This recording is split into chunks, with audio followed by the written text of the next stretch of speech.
At tayo po, inanyayahan tumayo, mga minamahal ko. At dadako na po tayo sa pakinig ng salita ng Diyos. At ito po'y dalhin ng ating beloved co-preacher, ating beloved preacher ko Ilolong. Amen. Praise the Lord.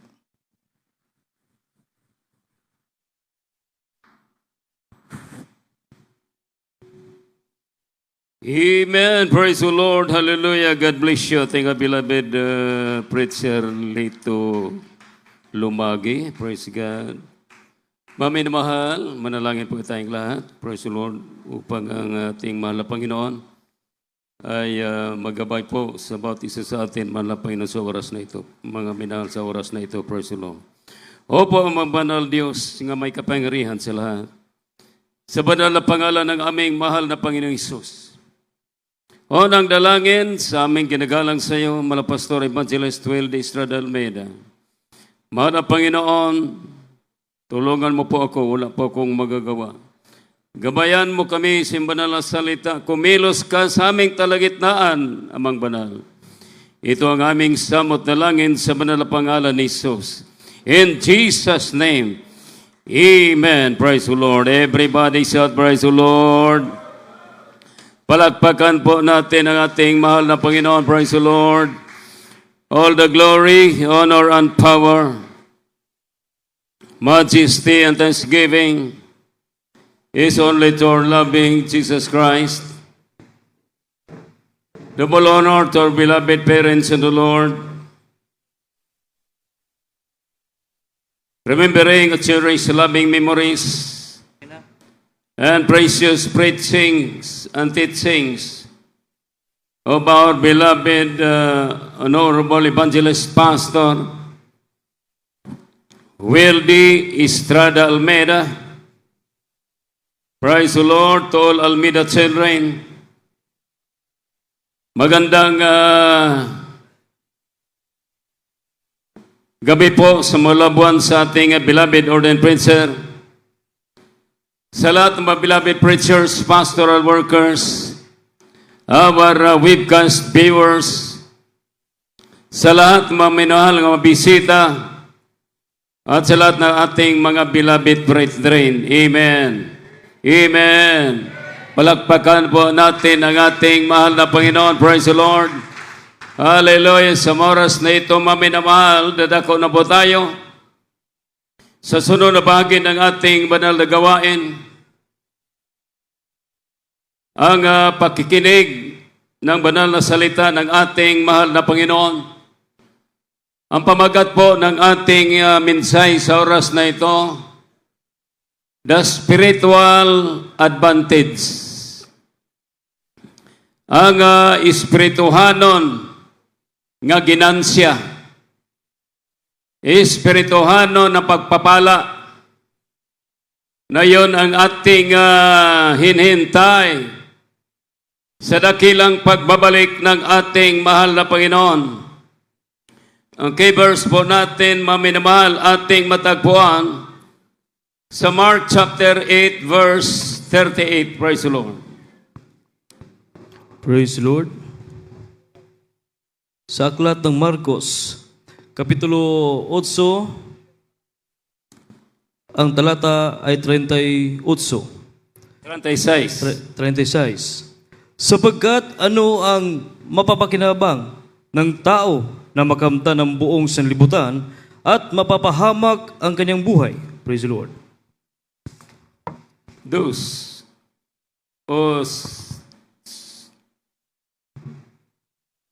Praise the Lord. O, tama na. Hallelujah.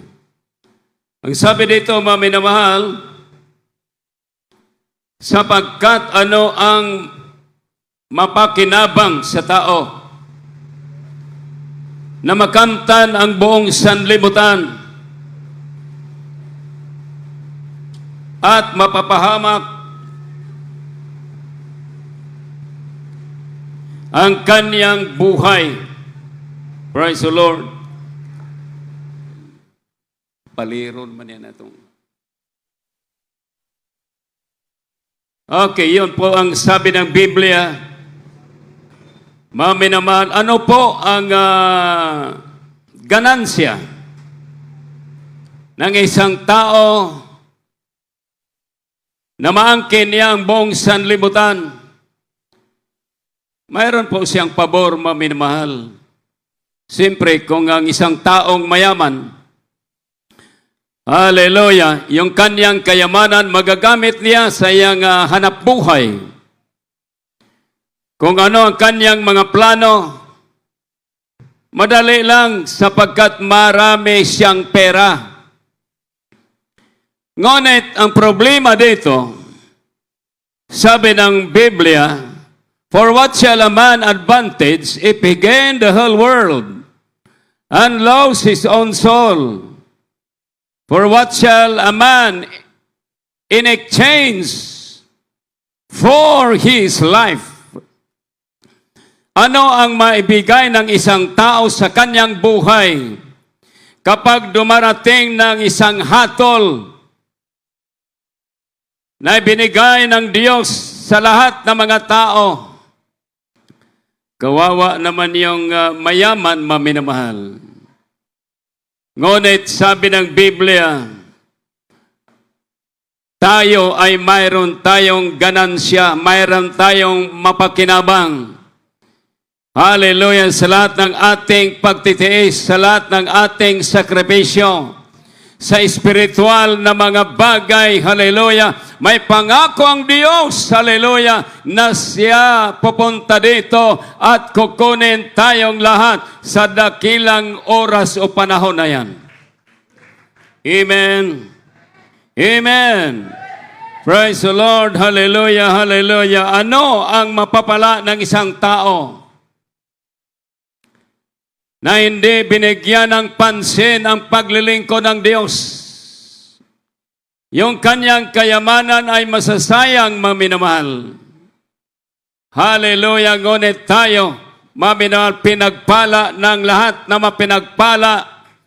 Kahit nandyan tayo sa kahirapan, kahit nandyan tayo sa problema, ngunit may pangako ang Diyos, hallelujah, na lahat ng ating sakripisyo, mayroon siyang gantimpala. Amen. Everybody shout, praise the Lord. Hallelujah, praise God. Kapag ang tao, siya po ay mahatulan, maminmal pagdating ng oras at panahon, wala na po siyang magagawa. Ang sabi dito, ano po ang maibigay ng isang tao sa kanyang buhay? Kahit mayroon siyang mga talento, mayroon siyang abilidad, ngunit hindi niya binigyan ng pansin, hallelujah, unang-unang mahal na Panginoon. Siya po ay kawawa sa lahat ng mga kawawa. Amen. Everybody shout, praise the Lord. Matthew chapter 6, verse 24, kindly. Praise the Lord. Sa aklat ng Mateo, Kapitulo 6, ang talata ay 24.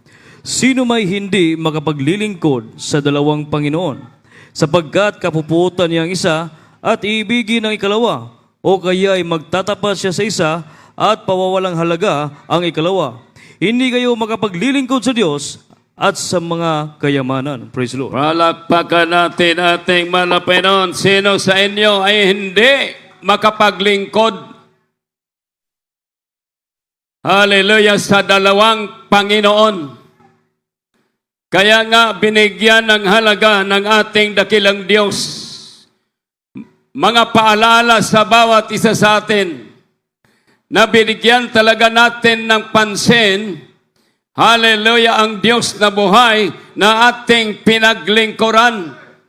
Hindi pwede dalawang Diyos, dalawa ang ating sinasamba. Sabi dito, pwedeng kapuutan ang isa, hallelujah, at bigyan halaga na ang isa, maminamahal. Hindi talaga tayo makapaglingkod sa dalawang Panginoon. Amen. Amen. Brother Lolong, ano man itong ikalawang Panginoon?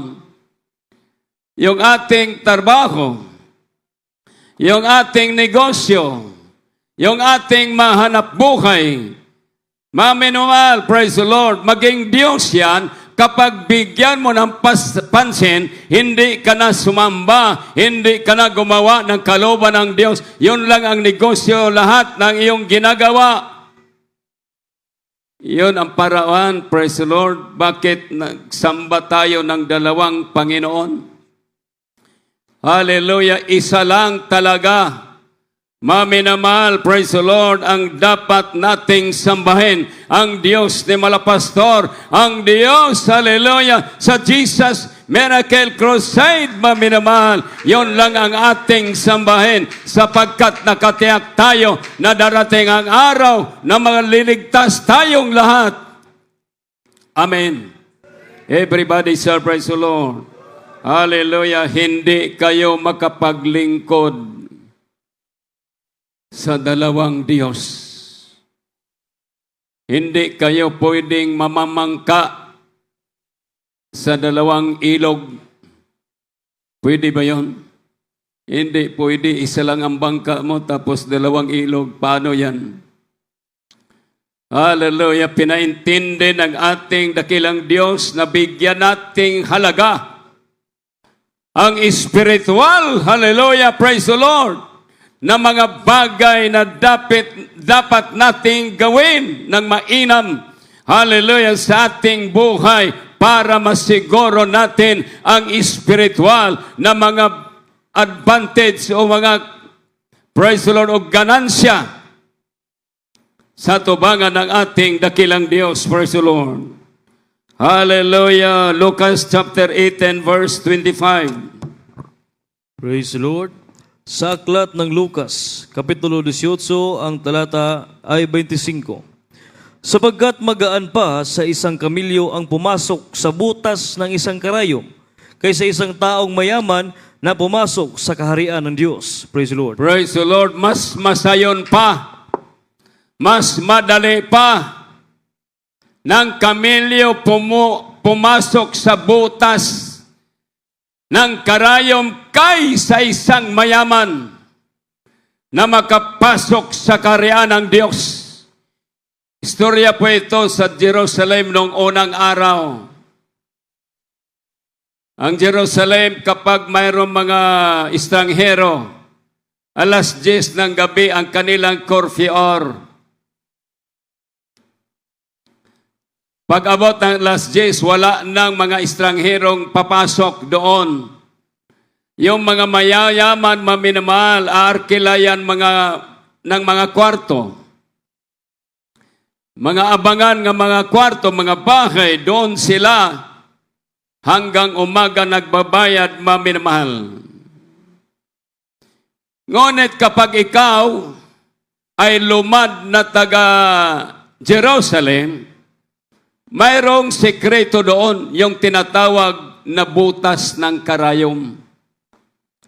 Isang bangag, maminamahal, na magkaasya yung kamilyo, kapag luluhod siyang lumakad papasok doon sa Jerusalem. Yun ang kanilang ginagawa, maminamahal. Pero yung mga mayayaman, ay babayad yung mga hotel, babayad yung mga kwarto. Doon sila magpahinga. Pero yung mga taong walang kaya sa buhay, maminamahal, magtiis sila, hallelujah, papasok doon sa tinatawag needle's eye o, hallelujah, butas ng karayom. Yun halimbawa ng ating mahal na Panginoon.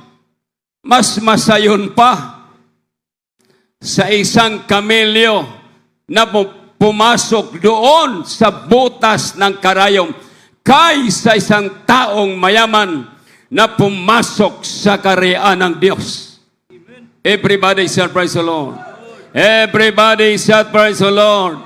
Palakpakan po natin ang ating mahal na Panginoon, praise the Lord. Sa butas ng karayom doon, hallelujah, dumadaan yung mga tao sa Jerusalem, mga minamahal. Nagtiis sila, madali lang sila makapasok. Hallelujah, sa Jerusalem, mga minamahal. Anong oras? Anong gusto nilang mga oras, mga minamahal? Pwede sapagkat alam na alam nila ang daanan papasok doon sa Jerusalem, ngunit mayroon lang mga sakripisyo. Yung kamelyo ay luluhod, gumagapang papasok doon. Pero yung mga mayaman nandoon sa malalamig ng mga dapit o lugar. Everybody shout, praise the Lord. Everybody shout, praise the Lord. Palakpakan po natin ang ating mahal na Panginoon. Tayong mga espiritual na mga tao, mayroon tayong tinatawag priority in life. Hallelujah, praise the Lord. Priority in life to serve the Lord first. Hallelujah. Praise God, hanapin. Praise God, ang kaligtasan hanapin. Hallelujah, sasamba ka. Magpupuri ka. Magampo ka. Mayroong kabanalan. Lahat. Ito ang priority kinakailangan gawin natin upang, hallelujah, masunod natin ang tinatawag, hallelujah, praise the Lord, spiritual advantage. Amen. Amen. Hallelujah, ang ganansya. Yung pag-upo mo dyan, yung pagbibigay mo dyan, yung mga pamasay, lahat na gastusin. Mami naman, praise the Lord, hallelujah. Lahat yan, mami naman, ibabalik ng ating mahal na Panginoon. Darating ang araw o oras, mami naman. Hindi masayang ang ating mga sakripisyo. Hallelujah. Sapagkat nandyan, tiyak na bagay ang pangako ng Diyos. Amen. Everybody shall praise the Lord. Hallelujah, praise the Lord. Priority in life to serve the Lord first.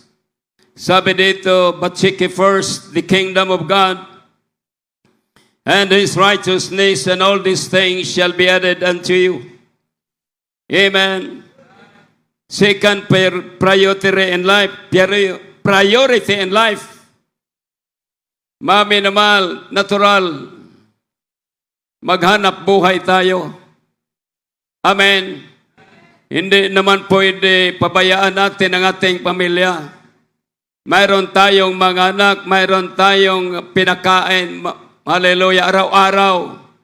So kinakailangan magsikap din tayo sa material na mga bagay. Amen. Hallelujah, praise the Lord. You must work for your family. Hallelujah, praise the Lord. Kinakailangan magtrabaho ka. Hindi pwede, sabi, kung walang bigas, ay mag-ayono.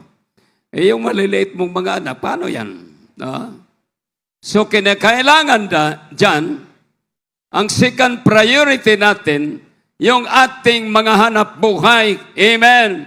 Hindi, hallelujah, gawin natin na yung ating second priority ay maging first priority, mga minamahal.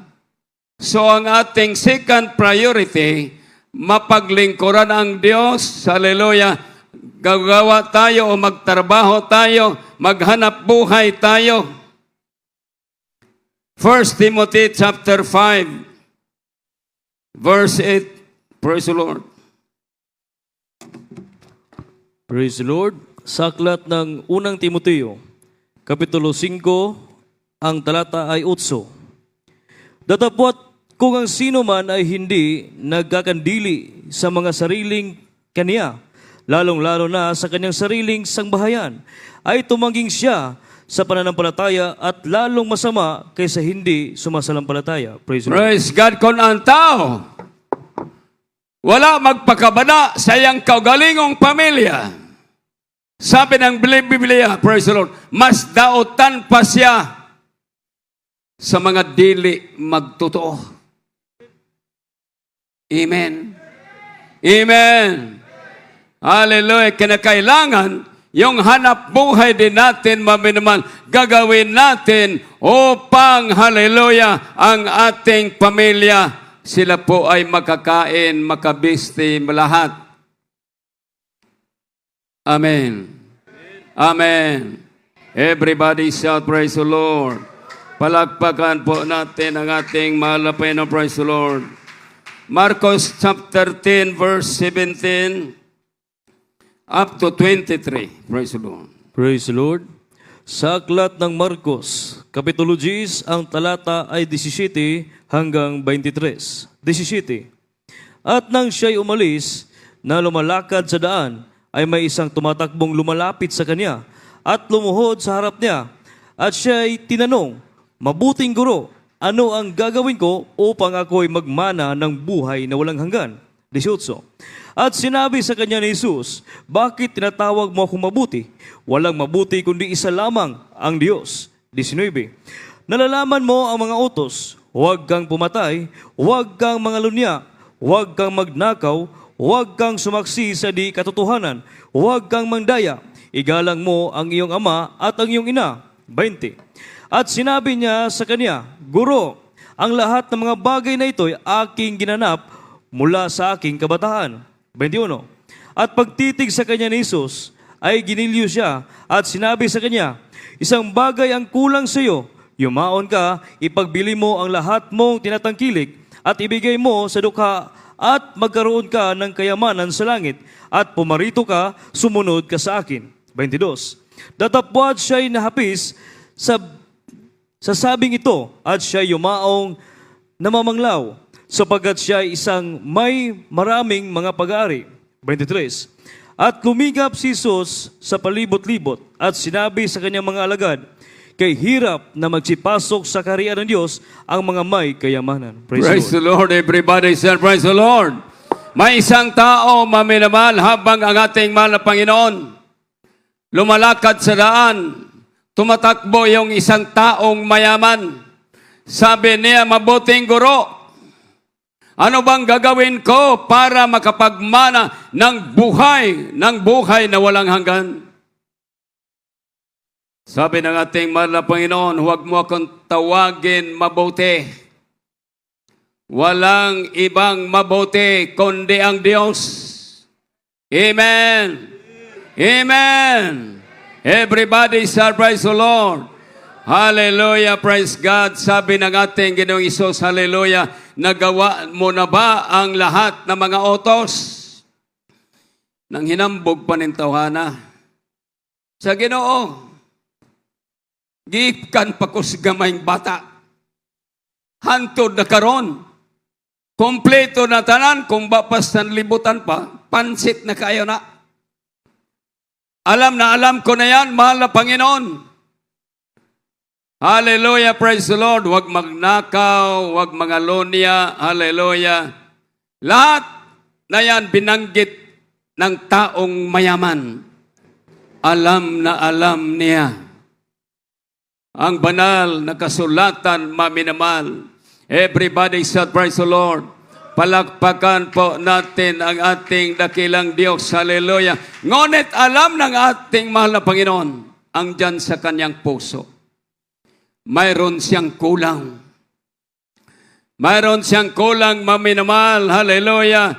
Praise the Lord. Yung isang tao, sabi niya, simula pa sa pagkabata, ginanap niya ang mga bagay na yan, maminamal. Ibig sabihin, wala na siyang kulang.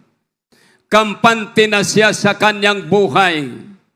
Lahat, pinaghirapan niya, maminamal. Everybody shout, praise the Lord. Palakpakan po natin ang ating dakilang Diyos. Itong tao na ito, maminamahal, lumuhod pa siya sa harapan ng ating dakilang Diyos. Kumbaga, susunod talaga siya sa utos ng Diyos, lumuhod na siya eh. Amen. Amen. Sobrang paggalang niya ng ating dakilang Diyos, ngunit hanggang sa bibig lang, hanggang sa salita lang. Maminamal, ang sabi ng Diyos, mayroon ka pang kulang. May kulang sa'yo. Ang gagawin mo, umuwi ka, ibibenta mo lahat ng iyong kayamanan. Hallelujah! At ipamigay mo sa mga dukha. Lahat ng iyong kayamanan, ibibenta mo. Praise the Lord. Hallelujah! Babalik ka dito. At sumunod ka sa akin. Doon sa tapos nagsalita nating dakilang Diyos. Kung sa Bisaya pa, hoy-hoy ang abaga sa taong dato. Kay dili niya kaya nga ang kanyang pinaghirapan, hallelujah, mabaon lang sa wala. Yon ang kanyang nasa isip niya. Ngunit tayo, ang ating pagbibigay, maminamahal, praise the Lord, hallelujah, mayroong gantimpala, hallelujah, na itinakda ng ating dakilang Diyos, mga minamahal. Balik tayo sa ating titulo, maminamahal. The spiritual bondage, the spiritual hallelujah, praise the Lord, na pagpapala. Ang espirituhanon nga ginansya. Ang espirituhanon nga gantimpala na ito ay nila ng Diyos para sa mga taong sumusunod. Hallelujah, sa kalooban ng ating dakilang Diyos. Praise the Lord. Everybody say, praise the Lord. Palakpakan natin ang ating dakilang Diyos. Hallelujah, praise the Lord. Ang espiritual na gantimpala. Yun ang hinihintay natin. Maminamal, hallelujah, ang taong mayaman, lumalakad siya, hoy-hoy ang iyang abaga, dili niya kaya. Nasundin niya ang kalooban ng ating dakilang Diyos. Ngunit tayo, pinagpala tayo, maminamahal. Hallelujah. Kahit minsan, hallelujah, wala tayong maibigay. Ngunit, hallelujah, umaasa tayo sa pangako ng Diyos. Everybody say, praise the Lord. Darating ang pagpapala. Amen. Everybody say, praise the Lord. Everybody shout, praise the Lord. Hallelujah, the spiritual advantage, maminamahal. Espirituhanon nga ganansya mo'y saad sa Diyos alang kanato. Amen. Ang taong dato nang hambog pa siya. Ginoo, gikan pa ko si gamay pa. Hantod karon, alam na alam ko na yan. Ngunit yung sinabi ng ating mahal na Panginoon, hallelujah, mga bagay, maminamahal, hindi niya kaya ng kanyang kayamanan ibibinta tapos ipamigay doon sa mga dukha. Everybody shout, praise the Lord. Ngunit tayo, hallelujah, pinagpala tayo, sumunod tayo sa utos, hallelujah, ng ating malapastor, Evangelist Weldy Estrada Almeida, ng pagbibigay ay kinakailangan upang makamtan natin ang buhay na walang hanggan. Everybody shout, praise the Lord. Palakpakan po natin ang ating mahal na Panginoon. Hallelujah, the spiritual advantage. Espirituhanon nga ganansya. Muna'y mga butanga atong paabuton. Pagbalik sa Diyos. Everybody shout, praise the Lord. Hallelujah, hallelujah. Apan ang mga taong dato na wala maghatag og dakong bili. Mayroon tayong mga kapatiran na may mga pera, maminamahal. ngunit ibinibigay nila ang para sa Diyos. Amen. Everybody said, praise the Lord. Ibinibigay nila ang nararapat na para sa ating dakilang Diyos. Kasi alam nila, maminamahal, nga pagsundin natin ang mga bagay na yan, mga minamahal. Hallelujah, praise the Lord. Isang tiyak na bagay. Hallelujah, na sigurado tayo, praise the Lord, pagdating sa oras o panahon. Awitan natin ating dakilang Diyos.